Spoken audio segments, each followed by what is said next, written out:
They told me to lower my voice, to stop making trouble, to go home and sleep it off like fear was a hangover and doubt a glass of water. "You're young," the officer said, pen tapping the edge of his notebook without writing a word. "Sometimes our minds embellish. If you're listening to this, press like just so I know I'm not alone, because that night, the silence felt like a verdict waiting to be stamped. I'm Leah, 24, freelance photo editor out of Cedar Harbor, a town that smells like gasoline and ocean, where seagulls scream like they're breaking news. My life used to be simple. Download, crop, color correct, invoice, repeat. I kept my coffee skinny and my playlists loud. My apartment was a shoebox above a bakery that braided cinnamon into the morning. I had a ritual of air drying my hair out the window, counting dog walkers like weather data, pretending their routes were constellations I could map and name. I was good at making the world sharper, clearer. Pixels obeyed me in a way people didn't. Before that night, I would have told you my life's biggest conflict was whether to pay the electric bill on time or gamble on a late fee and splurge on real butter. Before that night, I thought the worst kind of wrong was out of frame. He was in frame now, a man with a neighbor's smile and a locksmith's hands. He'd helped Mrs. Alvarez carry up groceries. He watered the ficus outside the hair salon when it wilted in July. He fixed the hinge on the library's community board so flyers didn't flutter away. We used to joke that he was a walking how-to video. He kept stories like spare screws, too many, all shiny, none quite fitting under the same lid. People called him helpful. I called him Mr. Keeps to Himself. The real name can stay where the court records keep it. I'm not going to describe every detail of the incident because some pieces are for the therapist who holds them with both hands. But here's what you need to know. I told him no, and the word came out exactly like an instruction manual. Clear, bold, impossible to misread. He smiled like I'd mispronounced it. The room turned small, my mouth full of static. Afterwards, my apartment didn't feel like a place you live. It felt like a mistake you keep standing in. I went to the station with my phone, my body, and the truth. They took my name, my statement, my time. They did not take him. They gave me pamphlets, victim services, hotlines, how to breathe after a brick falls on your life.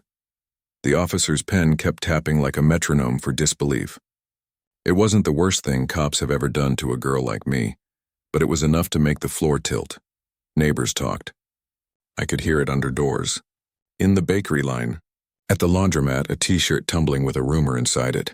It's complicated. He's always been so kind. She's dramatic. I wanted a quieter word for rage. I wanted the truth to grow arms. I called my mother. The service was bad, or maybe my voice was. I said, "They don't believe me." She said, "Come home." It sounded like I was already there, like the word home had the wrong address now. Here's the part where the story should end, where the credits roll over a girl curled in a blanket with subtitles that read, "She'll manage. She's strong. Don't worry about it." But I couldn't manage, and strong wasn't a blanket. I took a shower that was not hot enough to burn the memory away. Then I took a breath that was not big enough to carry it. When the doorbell rang, I thought it was the officer with a better pen. It wasn't. It was my friend Jules from the auto shop and her laugh that usually found shortcuts through my bad moods. But there was no laugh tonight. She said, "Come downstairs." I said, "I can't." She said, "You'll want to see this." I stepped outside and the street was humming, low, thunderous, like a storm had decided to idle instead of pass through. Headlights stitched white lines across the asphalt. Helmets caught the porch lights and threw them back like little moons. The smell, that hard, oily perfume of gasoline, folded into the sugar drifting up from the bakery. It was wrong and right at once. The block looked like a music video I wasn't cool enough to star in. 87 motorcyclists. I didn't count them. Jules did, whispering numbers like a prayer. They didn't shout. They didn't rev like peacocks. They just parked one by one, wheels kissing curb, bodies dismounting in that fluid, choreographed way riders have, like they're still connected to the machine even without touching it. Jackets with patches, denim with road stories, knuckles with scars made of weeks and miles. Some took off helmets and shook out hair, some didn't, but all of them looked in the same direction. Across the street, at the house with the curtains too careful and the porch light that never burned out. Jules squeezed my hand. "Told you, what is this?" I asked because my mouth needed something to do besides shake. She said, "A friend of mine rides with Harbor Guardians. They show up when someone needs a crowd to remember what a person looks like." "I don't understand." "You don't have to." She squeezed again. "Look." A tall rider with a beard like a fallen flag stepped forward. He raised a hand, not like a salute, not like a threat, just enough to gather attention the way a teacher does before attendance. He didn't stand on a milk crate or clear his throat into drama. "We're here because we were asked," he said. "We're here because the quiet didn't help. We're here to be loud enough without making noise." They didn't chant. They didn't wave banners. They became a wall. Not a wall to keep me in. A wall that turned the house across the street into a question it had to answer. Neighbors lined their windows, peering over sympathy like it might stain. Phones tilted up. The bakery closed early. The station called me back twice, and I let it ring until the voicemail bit its own tongue. The porch light across the street snapped off. I felt an invisible hand slide off my throat. I wish I could tell you I felt safe right away. I didn't. Safety, it turns out, is not a switch. It's a ladder, and you climb it rung by rung, and sometimes the wood splinters and you bleed a little on the way up. But I felt accompanied, like my shadow had gained a body. Jules introduced me to the bearded rider. "This is Bear," she said. "He's better than he looks." Bear laughed once, light, not taking it personally. "Leah, right? We don't do harassment, we don't do threats. We do presence. Until the right people do their jobs. And how did you even—" I started. He tilted his head toward Jules, who shrugged. "You told me what happened. I called someone who knows someone who owes me a favor because I fix his clutch for cheap. He called his people. Some of them called theirs."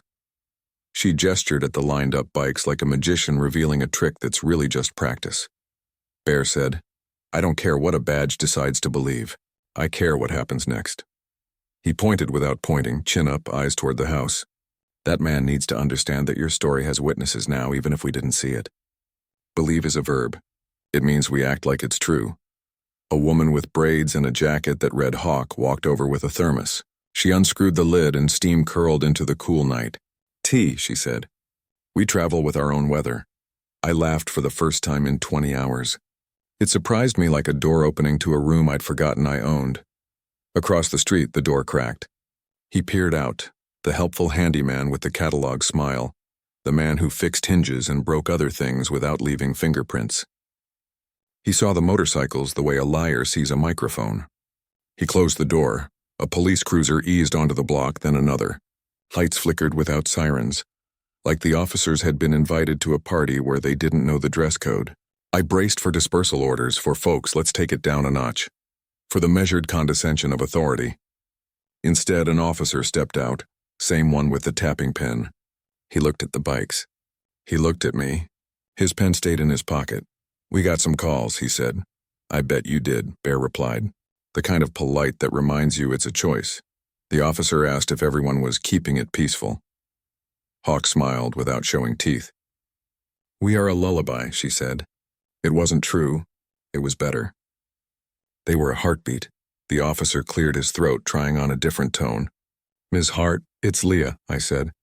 "No one calls me Ms. Hart unless they're about to bill me." "Leah, we'd like to take a supplemental statement. And if you agree, we'll send a unit to speak with the individual." He didn't say the man's name. He didn't have to. It sat between us like a bad smell none of us wanted to own. Presence is a kind of evidence. Not in court, maybe, but on a street where everybody sees cameras even when there aren't any, where perceptions curdle into stories fast, where the word rumor is just a sentence without a subject. Presence changes the math. 87 riders were a statistic with engines. I nodded. "I'll talk, but I'm not going anywhere alone," Bear said. "You won't." And it landed inside me like the first rung of a ladder holding weight. We moved to the bakery because Mr. and Mrs. Costa insisted, bustling around like parents who adopt whoever's hungry. They put out lemon cookies and plastic cups of water that tasted like city pipes. The Guardians took turns standing outside 2 by 2, a quiet rotation like a shift change without a clock. It looked organized because it was. As I spoke, something inside me rearranged furniture. The story didn't get smaller. It got sturdier. I said the words again. Where, how, when, who. and each time I expected them to shatter on the tile and require a broom. They didn't, they stacked. The officer wrote. The pen didn't tap. Then a detail slid in like a coin under a door. Bear's face, the way he was listening. The way he wasn't looking at me so much as remembering something sheened over with dust. He asked after the officer stepped away, "You said he had a scar on his left thumb?" "Yes, like a half moon?" I frowned. "Yes." Bear's eyes traveled across the street again. "He did a job at my sister's place once, Locke's. She said he was friendly. Too friendly. Nothing happened, but..." She stopped answering his texts, and then her back door was mysteriously jammed the next week. We wrote it off as coincidence because the world loves coincidence when it's cheaper than the truth. Hawk joined us. Phone already out. Thumbs moving. I'm checking our network. See if anyone else knows this guy. Patterns or storms. You don't see them until you back up from the map. Within an hour, a message board the Guardians used lit up. Small stories like raindrops, each not decisive on its own. Compliments that took too long to end. Repairs that broke again in ways that required him to come back. A drink he insisted on buying. A hand on a shoulder that took the long way off. Nothing that anyone had filed. Everything that made my skin remember its job. We brought what we had to the officer. He read, lips tightening like screws. "It's not evidence," he said out of reflex, then stopped himself. "But it's..." Context. He radioed another unit. Across the street, a second light went off. The house was trying to make itself smaller. Night deepened in layers. The riders stayed. They swapped stories that smelled like diesel and rain, about deserts and wrong turns and good music and the sweetness of a roadside peach when you haven't slept. They spoke to me like I was already part of the after, like the worst thing wasn't my whole bio. At 2 a.m. I dozed against the bakery window, my cheek cold where it met the glass. I woke because the engines rose, not loud, just present. The house across the street creaked open. The man stepped onto his porch with a suitcase, early flight casual. He looked at the line of bikes and calculated. He set the suitcase down, went back in, emerged empty-handed, then closed the door without locking it.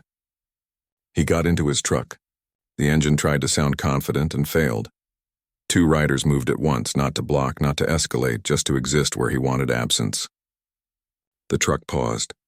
The officer's car rolled forward. No one ran. No one shouted. The street was a chessboard and his move was over. In the end, it wasn't a dramatic arrest. It was a conversation that had to happen with a microphone attached.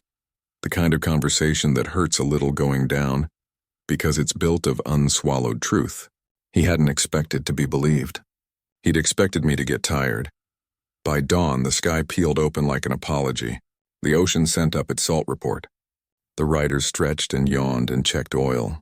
Bear stood next to me in the bakery's door, hands in his pockets like a guard who knows the morning shift is kinder. "I don't know how to thank you," I said. "Useless and honest. Ride safe," he said, and smiled as if I owned a bike. "Or just live noisy enough that silence can't pretend it's neutral." The officer returned my phone. "We're filing an order," he said. It wasn't victory. It was a tool, sharp, imperfect, better than nothing. I signed the paper with hands that remembered how to hold a pen. He didn't tap. Neighbors came outside with faces they thought looked supportive. Some said sorry with pastries, which is a kind of currency here. Some avoided my eyes. Mrs. Alvarez hugged me the way a person does when she's building a new habit and wants to get it right. The Guardians started their engines in a staggered harmony that made my bones believe in choirs. One by one, they curved off the curb, pulling into the morning like a seam being sewn. Hawk looped back around on foot and pressed something into my palm, a patch with a small stitched lighthouse and the words, "Don't go dark." "Not a membership," she said. A reminder. I held it the way you hold a new key and immediately try to guess which door it fits. As they left, the street widened. It was the same width it had always been. It just didn't feel like a hallway I could be shoved down anymore. A text buzzed from a number I didn't recognize. It was Bear. A photo of the street the night before, the line of bikes, my small figure at the center like a period ending the sentence. Engines as grammar. Under it, he'd typed, "Believing is not a feeling. It's a formation." I taped the lighthouse patch to my wall with 2 strips of painter's tape, careful, temporary. Then I slept for 6 hours with both eyes closed for the first time since my life hiccuped. In the weeks after, other doors opened. A woman from 3 streets over DM'd me to say she'd seen him too, and couldn't name what he did but knew how her skin felt around him, like a room waiting for a draft. Another woman said she'd filed a complaint and been told it was thin. She asked if thin gets thicker when it finds friends. I said yes. She said, "I believe you." I said it back. It felt like we were exchanging currency that didn't inflate. The station called me Ms. Hart again in letters that spelled out process I didn't fully trust, but was now willing to stand inside. I got a lockup grade from someone recommended by the Guardians, and we laughed that the new guy brought receipts like they were holy text. I switched to butter before the bill arrived and decided to pay the bill on time anyway. One night I stood by the ocean and tried to rehearse forgiveness, because people always ask about it like it's graduation. But forgiveness wasn't the lesson. Presence was. Justice wasn't a door kicking open with a movie line. It was a street that filled with engines so a story couldn't be hidden under carpet and courtesy anymore. If you're still listening, I know the comment section will ask whether the bikers scared him into being good, or if they just scared him into being careful. I don't know. I know they scared the silence out of me. I know I have a ladder now, rung by rung, and a crowd at the bottom saying, "Climb." And if there is a moral, and storytelling demands one, it's this. Belief is the first small action we take toward each other. It's a headlight you point into someone's dark so they can see the stairs. If this helped you see yours, tell me. Like it, share it, argue with it if you need to. Just don't go dark, because she thought no one would believe her until 87 motorcyclists parked outside her home, and the door that never opened finally did.